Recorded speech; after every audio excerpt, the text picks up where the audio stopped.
Tidak mungkin Allah memberi makan kepada para bandit lalu kepada dai-nya tidak diberi makan. Allahu Akbar. Allahu Akbar. Tidak mungkin kepada mereka para pendosa diberi Allah kehidupan fasilitas lalu kepada mereka yang mencintainya tidak diberikan Allah. Tidak. Hanya satu dua yang membencimu, ratusan dan ribuan akan menunggu kedatanganmu. Hanya satu dua masjid yang menolakmu, ribuan masjid menunggu kehadiranmu. Amin. Hanya satu dua rumah yang mengata-ngataimu, mencacimu, ribuan rumah open door untuk menerima dakwah dan siraman rohani darimu. Jadi semua tanah yang kalian lalui merindukan agar kalian injak kembali setelah kalian pergi, saudara-saudara. Baru tanah, belum bidadari yang sedang menunggumu di pintu surga. Katanya, apa yang diberikan Allah padaku, itulah yang kuinginkan. Andainya dibuat Allah sakit, itulah yang kuinginkan. Andainya dibuat Allah sehat, itulah yang kuinginkan.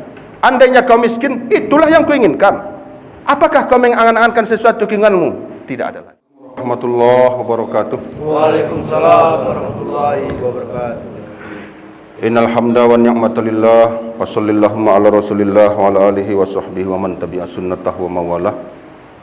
Allahumma salli wa sallim ala sayyidina Muhammadin al-fatihi lima ulika wal khatimi lima sabaqa nasrul haqqi bil haqq wal hadi ila siratal mustaqim ala alihi haqqa qadri miqdaril azim. Bismillahi ma sya'allah la yasukul khaira illallah. Bismillahi ma sya'allah la yasrifu su'a illallah. Bismillahi ma sya'allah ma kana min nikmatin fa minallah. Bismillahi ma sya'allah la haula wala quwata illa billah. Amma ba'du. Para pendakwah keliling dunia yang dimuliakan oleh Allah Subhanahu wa taala. Imam Syafi'i mengatakan, "Asy-syamsu, matahari itu, law waqafat, kalau dia tidak bergerak tetap di tempatnya, lamallahan nasu minal arabi wa minal ajami." Manusia akan bosan memandangnya karena di situ-situ saja. Al-ma'u laula tajri, air itu kalau dia tidak mengalir maka dia akan menjadi menggenang dan menjadi busuk, menjadi lumut. Maka manusia jika tidak bergerak dari kampungnya ke kampung yang lain, dari kotanya ke kota yang lain, maka dia akan menjadi jahat di kampungnya. Karena manusia itu pembosan. Allah menjadikan kita itu dari set plotnya, dari sananya, dari sononya pembosan. Harus bergerak. Minal qaryah ilal qaryah, dari country to the country, from the city to the city, to other city, dari satu kota ke kota lain. Begitulah sejarah para nabi dimulai, saudara-saudara. Adam diciptakan di mana? Fil jannah, in the heaven, in the paradise. Diciptakan di sorga, tapi kemudian dia dipindahkan ke dunia.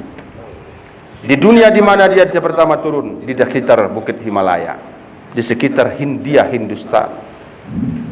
Kemudian dia kembali terpaksa belanglang buana menjadi pendekar kelana, dai kelana. Manusia belum ada, tapi dia berdakwah buat dirinya sendiri sambil mencari sang istri tercinta, nenek kita, siapa namanya? Siti Hawa. Akhirnya dia sampai ke Saudi dari India. Di Saudi saat itu namanya masih Hijaz, masih gurun pasir. Bertemulah dengan istrinya di Jabal Arafah. Bukit kembali berkenalan, bukit kembali bersatu, Jabal Rahmah. Kembali dia bersatu berkasih sayang setelah selama ini berpisah. Maka jika Anda ingin bertemu dengan Allah, Allah memberikan kasih sayang yang full kepadamu, matilah ketika engkau menyebarkan dakwah, saudara-saudara. Jangan kau bangga mati dikelilingi anak istrimu, belum tentu itu yang terbaik, sekalipun itu tidak jelek. Tapi para sahabat merindukan mati di medan tempur. Khalid bin Walid menangis seperti anak kecil terisak-isak. Ya Aba Sulaiman, wahai Khalid, apalagi yang kau sesali dalam hidupmu? Sejarahmu telah terukir dengan intan mutiara emas berlian. Engkau telah menjadi panglima yang tidak pernah kalah sekalipun. Cukuplah kau menunggu mati, surga sudah menanggumu. Apalagi yang kau tangiskan? Nah, ini yang menarik, jamaah sekalian. Khalid bin Walid, pedang Allah al-maslul yang selalu terhunus itu, yang standby setiap tempur 24 jam. Kapan berangkat kata Amir, berangkat. Berangkat kata Amir, berangkat. Berangkat kata Amir, berangkat. Tidak ada kata pateng jolo, tunggu dulu, istanni istansir, tidak ada. Ayo berangkat, labbaik, saya tunggu panggilanmu ya Allah. Khalid bin Walid mengatakan, yang saya tangiskan adalah kenapa saya tidak mati di medan dakwah, di medan tempur? Saya sudah mulai sakit, sudah mulai keropos, tampak-tampaknya, raso-rasonyo akan mati dateh tampak lalok moga. Tidak pantas seorang singa mati di ranjangnya. Tidak pantas seorang pendekar yang selalu pedang terhunus mati di kasur. Berarti Allah belum menerima saya sehingga dia tidak layak menganggap saya memberikan piala trofi mati di medan tempur melawan orang kafir. Allah berarti kurang menerima saya. Sementara teman saya baru sekali ikut perang, syahid, diberi Allah piala penghargaan. Sebab syahid itu penghargaan. Saya berpuluh kali, saya panglimanya ikut perang, tidak juga diterima Allah. Saya takut karena dosa saya tak diberikan mati syahid. Allah. Para dai itu takut karena tak diterima Allah dakwahnya sehingga tetap mati di kampungnya, saudara-saudara. Ini yang kita takutkan. Harus mati ketika engkau menyebarkan agama Allah ke berbagai pelosok dunia ini. Insyaallah. Insyaallah hadirin. Insyaallah. Di mana Ibrahim lahir? Di Irak. Kemana dia berdakwah? Ke Mesir, ke Palestina. Di mana dia wafat? Di Hebron.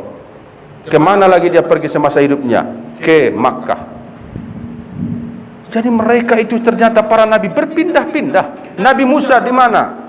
Di Mesir, di Palestina, di Mesir, di Palestina, di Mesir, di Palestina, ke mana-mana tempat. Bahkan dipaksa mengarungi samudra tanpa kapal, tanpa sampan, harus mengarungi samudra membawa lebih kurang 400.000 Bani Israel. Tapi kata Allah berangkat, sampannya mana? Tidak ada pertanyaan begitu. Kata Amir berangkat, ke masjid mana? Ke kampung mana? Ada ndak WC-nya di situ? Ada ndak ini? Tidak perlu hadirin. Tidak mungkin Allah memberi makan kepada para bandit lalu kepada dai-nya tidak diberi makan. Allahu Akbar. Allahu Akbar. Tidak mungkin kepada mereka para pendosa diberi Allah kehidupan fasilitas lalu kepada mereka yang mencintainya tidak diberikan Allah. Tidak. Hanya digoda Allah sebentar-sebentar, ibarat engkau dengan kekasihmu saling mencubit. Allah hanya menggodamu sebentar, dilambekkan mangan sengenek sewaktu, setelah itu datang tiga macam makannya. Hah? Ada 1-2 masjid yang membantah, yang menolakmu, tapi setelah itu ribuan masjid menunggu kedatangan. Bagi seorang mujahid, peluru bagaikan ciuman bidadari. Bagi seorang dai, tiang gantungan bagaikan lambayan bidadari, saudara-saudara. Allahu Akbar. Bergeraklah kemana yang kau pergi, seperti matahari bergerak dari barat ke timur, timur ke barat. Kalau tidak bosan orang memandangnya. Oh, di situ saja dia. Tapi karena matahari itu bergerak terus sehingga orang memperhatikan. Oh, udah kemana? Udah sore. Karena sudah tenggelam, rindu orang lagi muncul. Karena kau sudah lama meninggalkan padang, nanti rindu lagi, kau datang. Ketika mereka hampir bosan, kau pergi. Ketika mereka rindu, kau datang. Datang dan pergi. Masya Allah. Dai ini selalu dirindukan orang, saudara-saudara. Hanya 1-2 yang membencimu, ratusan dan ribuan akan menunggu kedatanganmu. Hanya 1-2 masjid yang menolakmu, ribuan masjid menunggu kehadiranmu. Hanya 1-2 rumah yang mengata-ngataimu, mencacimu, ribuan rumah open door untuk menerima dakwah dan siraman rohani darimu. Nabi dilempar hanya beberapa kali, tapi lebih sering disambut dengan makanan, disambut dengan puji-pujian. Hasan bin Thabit sengaja dibuatkan mimbar tempat memuji Nabi di Masjid Nabawi. Ada mimbar tempat Nabi berkhutbah. Ada 1 mimbar lagi. Tempat apa? Hasan bin Thabit bersair, berqasidah memuji-muji Nabi. Jadi Allah ciptakan ada Abu Lahab, Abu Jahal, Abu Sufyan, ada As bin Wa'il, Walid bin Mughirah, ada Mughirah bin Syu'bah. Mereka itu mencaci Nabi. Tapi Allah ciptakan Hasan bin Thabit, seorang sastrawan ibarat Hamka, memuji-muji Nabi. Begitu dia dengar, baru ada viral sekarang YouTube mencaci Nabi. Maka Hasan bin Thabit memviralkan pula, naik ke mimbar. Oh sahabat, kumpul-kumpul, kumpul-kumpul. Ada apa? Lalu dia membuat, ini syair saya yang baru. Karena dulu tidak ada YouTube, tidak ada rekaman seperti ini. Yang ada adalah naik ke atas satu tempat agak tinggi, kumpulkan kawan. Itulah dulu TV-nya, itulah YouTube-nya, itulah Facebook-nya. Viral lah itu. Jadi setiap dai selalu diciptakan Allah pembencinya dan pencintanya, pengusirnya dan penerimanya. Jika kau tidak pernah diusir, kau tidak merasakan lezatnya penerimaan. Kalau kau tidak pernah lapar, kau tidak merasakan lezatnya kenyang. Kalau kau tidak merasakan bagaimana pahitnya dicaci, tidak akan kau rasakan manisnya pujian. Wa khalaqnakum azwaja. Kami jadikan semuanya berpasang. Selama ini kita tahu cuma kalau perempuan pasangannya, bukan cuma itu. Pujian pasangannya cacian, tangisan pasangannya senyum, penolakan pasangannya penerimaan. Hijrah pasangannya Ansor, surga pasangannya neraka, maksiat pasangannya taat. Jadi semua memang berpasang-pasangan. Jangan pernah kau mengimpikan selalu engkau berada dalam kenikmatan, karena memang itu melawan takdir, melawan sunnatullah. Walan tajida li sunnatillahi tabdila. Engkau tidak menemukan kalau sudah ditetapkan Allah berubah lagi, tidak kena. Ketetapan Allah semua berpasang-pasangan. Maka siapapun dainya, walau baru ikut 3 hari, baru ikut 1 hari, baru ikut 10 hari, menemukan yang berlawan-lawanan ini. Wa khalaqnakum aswaja. Ada tangis, ada tawa, ada sakit, ada sehat, ada penerimaan, ada penolakan. Namun seorang dai, kata Allah, lalu diterjemahkan Rasulullah di dalam hadisnya, ajibtu li amril muslim. Saya sangat kagum dengan seorang muslim. Semua dalam hidupnya 24 jam seumur hidup bisa menjadi sumber pahala baginya. Kalau datang yang kepadanya menghampirinya musibah, fasobaro, lalu dia sabar, menjadi pahala. Datang kepadanya nikmat yang membuat hatinya senang, fasyakaro, dia syukur, menjadi pahala. Bahkan kata Nabi, buang air seorang mukmin lalu dibasuhnya dengan cara yang diajarkan Nabi, sumber pahala. Coba yang kan dua. Apa namanya? Buang satu dan buang dua menjadi sumber pahala. Jika ceboknya, jika istinjanya meniru Nabi. Semua yang dilakukan Nabi hampir telah dilakukan para jamaah tabligh. Yang belum dilakukan jamaah tabligh hanya perang lagi. Karena Nabi 26 kali ikut perang dalam hidupnya. Jamaah tabligh sekalipun belum pernah perang. Kenapa? Karena memang belum masanya. Tidak bisa kita paksakan perang belum masanya.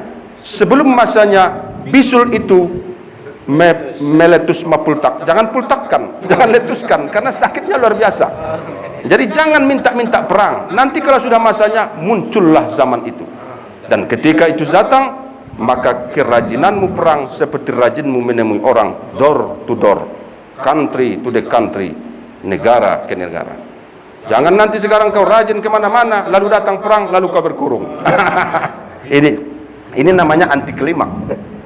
Untuk Nabi kan mengajarkan senyum aja, kita ramah. Di masa perang, amal terbaik adalah perang. Di masa damai, amal terbaik adalah dakwah seperti ini. Karena tidak mungkin engkau lebih bijaksana dari Nabi. Sedangkan Nabi yang lebih santun, lebih tawadu, tetap terjadi perang, letupan-letupan di dalam hidupnya. Jadi jangan kau sangka kau lebih santun dari Nabi sehingga kau tidak mau perang. Insya Allah hadirin, apapun yang terjadi, apapun hal ihwal yang terjadi, para ahbab ilallah siap menerima dan mendengar titah daripada amirnya. Insya Allah. Maka niatkan dalam hatimu, kata Rasulullah, akan berdakwah seumur hidup. Maka semua amalmu walaupun umurmu 80 tahun dianggap kau beramal sampai dunia kiamat. Amin ya Allah. Jika kau niatkan mulai detik ini, saya akan berdakwah di jalanmu ya Allah sampai seumur hidup saya. Selama saya masih bisa menghirup ini oksigen, saya akan berdakwah. Ternyata 40 tahun lagi kau wafat, kau tetap dihitung berdakwah sampai dunia ini hancur oleh kiamat.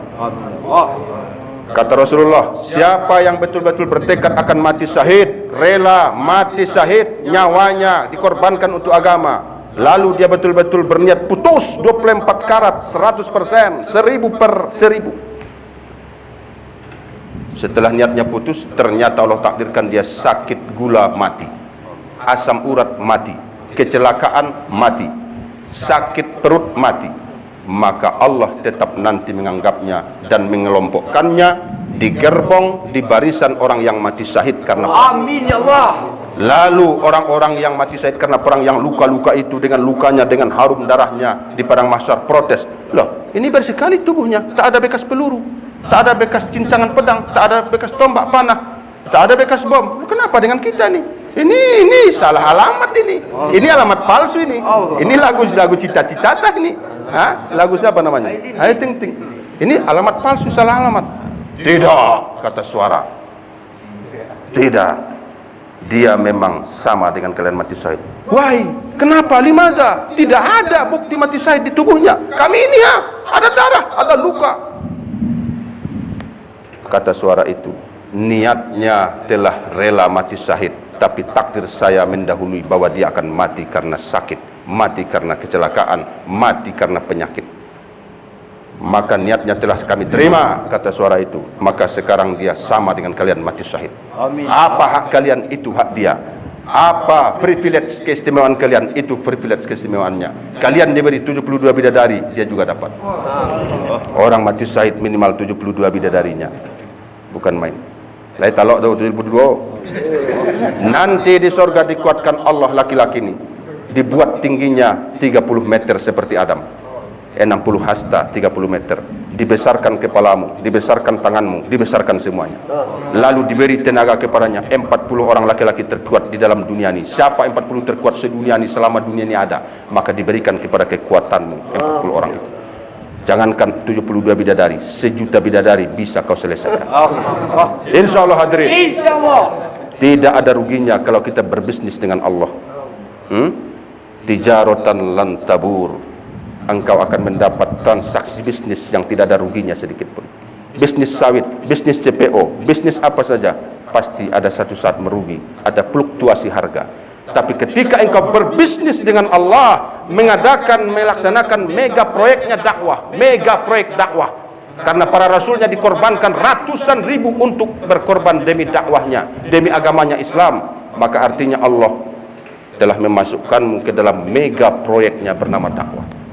Orang bangga kalau ikut proyek dengan pemerintahan, tapi kita bangga karena ikut bekerja proyek bersama Allah. Amin ya Allah. Tidak ada ruginya sedikit pun. Bahkan 1 jam kau bersama dakwah ni, 1 jam kau di medan tempur, 1 jam kau berjaga, belum bertempur, berjaga saja, 1 jam kau berdakwah, tidak bertempur, hanya berdakwah saja, lebih baik daripada dunia dan segala isinya. Amin ya Allah. Sebutir dari debu di kakimu, debu di pakaianmu, dibandingkan nanti ditimbang di akhirat, tidak sama dengan beratnya dunia, saudara-saudara. Dia akan lebih berat, apalagi sambil berjalan kamu ucapkan la ilaha illallah. Gunung-gunung, lembah-lembah, bukit-bukit, hutan-hutan merindukan orang berjalan di atasnya. Ini ilalang dua, acok dirindukannya. Aduh lah orang lewat jambu menggesek ambu tapi sedang membaca la ilaha illallah.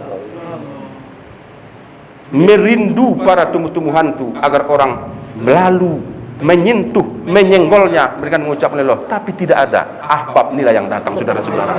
Konon kabarnya satu gunung dahulu, ketika para ahbab ini melintasi gunung karena tidak punya uang untuk menyewa mobil, terpaksa lewat gunung ini memotong.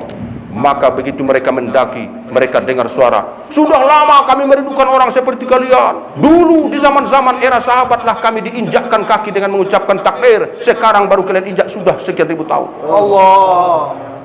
Jadi semua tanah yang kalian lalui merindukan agar kalian injak kembali setelah kalian pergi. Allahu Akbar. Baru tanah, belum bidadari yang sedang menunggumu di pintu surga. Salamun alaikum tibitum fadkhuluha bisalamin aminin.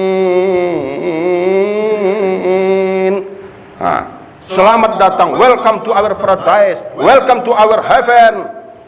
Bersenang-senanglah, kalian telah selamat dari godaan setan dan nafsu. Ya ayatun nafsul mutmainnah, irji'i ila rabbiki radatan mardiyah, fadkhuli fi ibadi wadkhuli jannati. Inilah ucapan Allah yang paling membuat hamba senang. Udkhuli jannati, masuklah ke surgaku. Fadkhuli fi ibadi, kamu sudah saya ponis, sudah saya akui, sudah saya klaim, sudah saya ketok palu, kamu betul-betul Abdullah.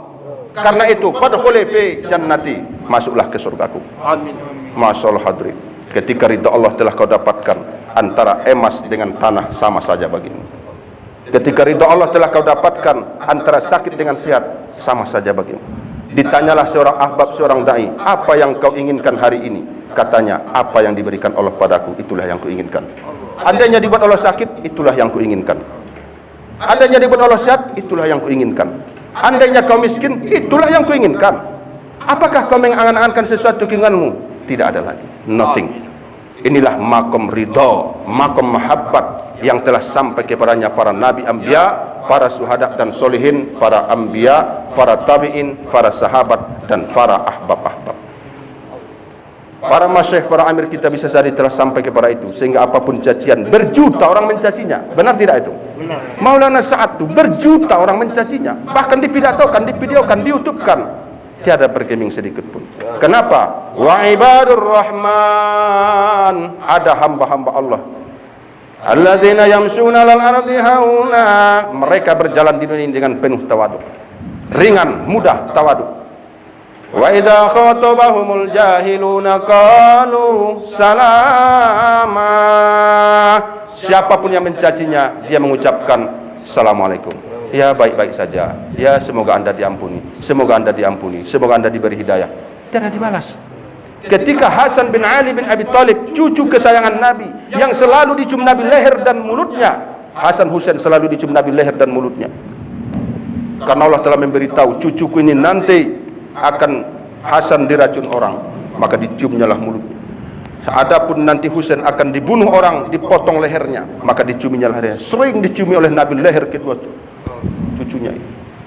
Inna bni hadza sayyidah syababi ahlil jannah, diletakkan Hasan di paha kanan, Husain di paha kiri. Jadi kalau kita baca cucu, baiko, cintai cucumu. Lalu Nabi menangis. Kenapa engkau menangis ya Rasulullah? Kata Ummu Salamah, ibu kita, salah seorang istri Nabi. Kata Nabi, inna bani hadza sayyidah syababi ahlil jannah, cucu-cucuku ini nanti menjadi ketua pemuda di surga. Rupanya di surga itu ada ketua pemuda. Insyaallah hadirin, kita akan bertemu dengan Hasan Husain nanti di dalam surga. Jadi Hasan ini pernah dicaci orang. Hasan itu dicaci orang, dikata-katai, dipegang, dikata-katai. Lalu Hasan tidak menjawab sedikit pun. Lalu ada anaknya, Hasan bin Ali ini punya anak yang cerdas. Wahai ayah, ya abi, kenapa kau tidak balas cacian orang yang mencacimu habis-habisan? Tidak benar yang dikatakannya itu, semua hoax, semua bohong. Kenapa kau diam saja ayah? Balaslah kata-kata pedasnya, balaslah carut-marutnya. Apa kata Hasan? Bagaimana saya membalasnya? Karena saya tidak punya kosakata mencaci itu di dalam otak saya. Tidak ada kata-kata carut marut, tidak ada filenya di otak saya. Tidak pernah dari kecil saya carut marut, tidak bisa keluar dari mulutku, wahai anakku. Ingin ku membalasnya, tapi ku cari-cari, tak ada kata-kataku yang jahat di dalam tubuhku. Inilah para ahbab, tidak ada kata-kata jahat dalam tubuhmu. Yang ada takbir, tahmid, tasbih, takdis, tahawul. Yang ada zikir, dakwah. Makanya engkau adalah hamba yang diridai Allah, hadirin sekalian. Insyaallah sampai kapanpun kita siap di dalam menapaki jejak langkah para nabi dan sahabat, hadirin. Allahumma jalna sababal liman ihtada, ya Allah jadikanlah kami penyebab orang mendapat petunjuk. Amin. Allahumma jalna sababal liman ihtada, jadikan kami menyebabkan satu negeri mendapat petunjuk. Wala taj'alna sababal lil balwa, jangan jadikan kami sebab orang lain mendapat bala. Amin ya rabbal alamin. Insyaallah hadirin, hidup dan mati kita telah kita korbankan untuk Allah. Semoga Allah terima. Ya Allah, natawassalu ilaika binabiyika nabiyir rahmat Muhammadin sallallahu alaihi wasallam, antaqabbal minna jami'a a'malina wa jami'a azkarina wa jami'a da'watina wa jami'a masyina wa jami'a afkarina lillahi ta'ala. Amin ya rabbal alamin. Assalamualaikum warahmatullahi wabarakatuh.